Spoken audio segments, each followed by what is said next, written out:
Isn't it horrible when you're performing permanent makeup on the eyebrows and then suddenly you realize you have displayed the hair strokes in a different ways from the right eyebrow to the left eyebrows and they're asymmetrical?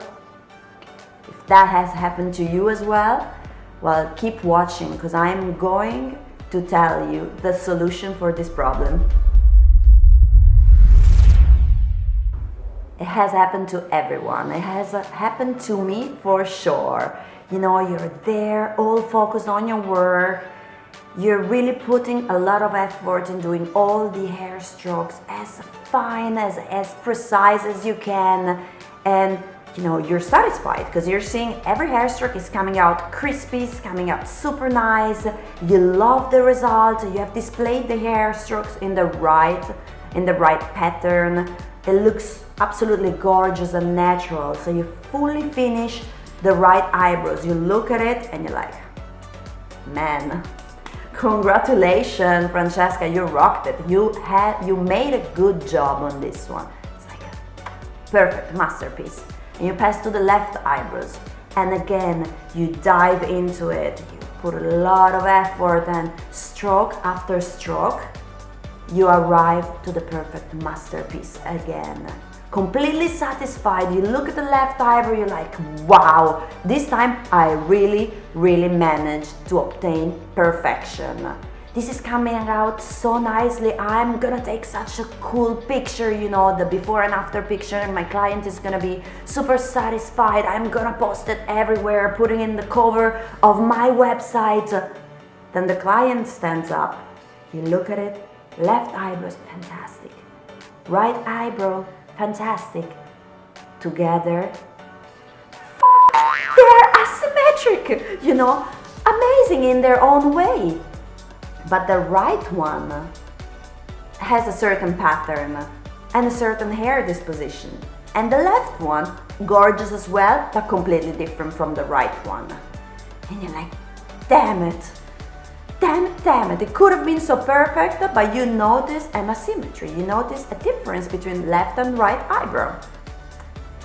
Yes, it's horrible when it happens, but I found a solution. I found a way, a trick that works for me, that really helps me to display the hairs in a perfectly symmetrical way from the right to the left eyebrow. And this, I think it's important when you reach to a certain level, because especially when you got clients that do not have many natural eyebrows, many natural hairs, then in this case it really shows if your pattern, if the tattoo hairs are not exactly symmetrical. And really you need to be extremely careful in displaying them absolutely in a symmetrical way. This will give a boost to your results. And how to obtain it? Well, my friends, I have found the right way. I found these two pens here. I'm talking about, this one is the one I use for the eyebrows. It's a light brown color. And it's a pen, it's a marker, but with such a tiny precision tip. Super tiny. With this one, I use it during the preparatory drawing phase and I draw hair by hair where I want to displace my hair strokes on the eyebrow of the client. So let me recap the steps for you. First, I do the pre-drawing sketch and I do it using the thread, the ink thread. And you know how I do it because I have a tutorial here on my YouTube channel you can watch. And I do this procedure and basically it helps me to mark the perimeter of the eyebrows. And the inside of the eyebrows is empty, without any color. So I have this perimeter and the shape of the eyebrows is symmetrical. Now, once I've done that, I take my new best friend here, my new marker, precision marker, and I draw when my client is laying on the couch, is laying on the bed, I draw hair by hair in the pattern that I like, and I make sure to draw both right and left eyebrows. This marker here, it's quite resistant, but it's not permanent. so if you lay your hand on the drawing while you're working, it will not be smudged. But if you pass some soap, for example, I use green soap during the procedure, and that's a disinfectant soap that I use to clean the area while I'm performing the treatment. So if I use green soap, I can remove the marker. This is also helpful because when I'm drawing the hair strokes with the marker in the pre-drawing, so before the tattooing, I always, make some mistakes, or I make sure when my client sits up to verify if I've displayed them properly. If not, I just take a precision earbag and then I just cancel, erase that stroke, and I redraw it. So once I finished with this phase, then the difficult part is over, and the only thing I need to do is I need to trace over, mark over every single stroke I've drawn before. That's super easy, it's a super intuitive trick, but it really gives me a help. It's very helpful during the procedure. It has improved the quality of my work dramatically. Also, one more tip for you. This has a very tiny tip. So even though it's very precise, it will never be as tiny, as precise as a needle could be for permanent makeup, right? So my suggestion is to display the hair strokes, so to draw the hair strokes with this one quite close to each other. They might look too close, but don't worry, because when you go over it with a one-point needle and you clean it, you will actually see that there is more space between one hair stroke and another one, because of course this trace is a few millimeters, maybe 2 millimeters, and a hair stroke drawn with a permanent makeup machine and a one-point needle is maybe half a millimeter. So there will be more space once you will start doing the procedure.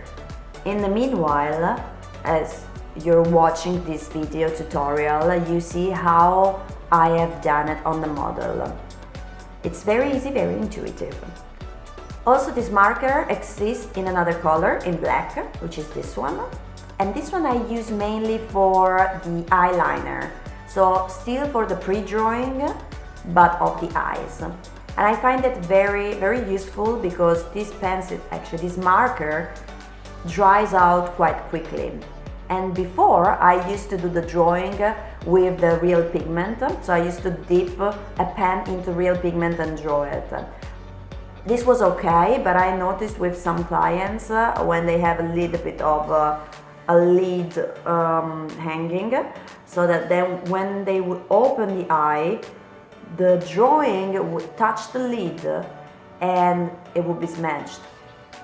This thing doesn't happen when I use this, because it dries out immediately and it's good staining. So I hope that you're enjoying this video. If so, please give it a thumbs up. And I hope that you enjoy also all the tips and tricks and the products that I'm researching for myself, actually. So all of these are products that I've scouted for my procedures that are helping me, and I'm thinking maybe they can help you as well, because we all have kind of the same problems into permanent makeup world, right?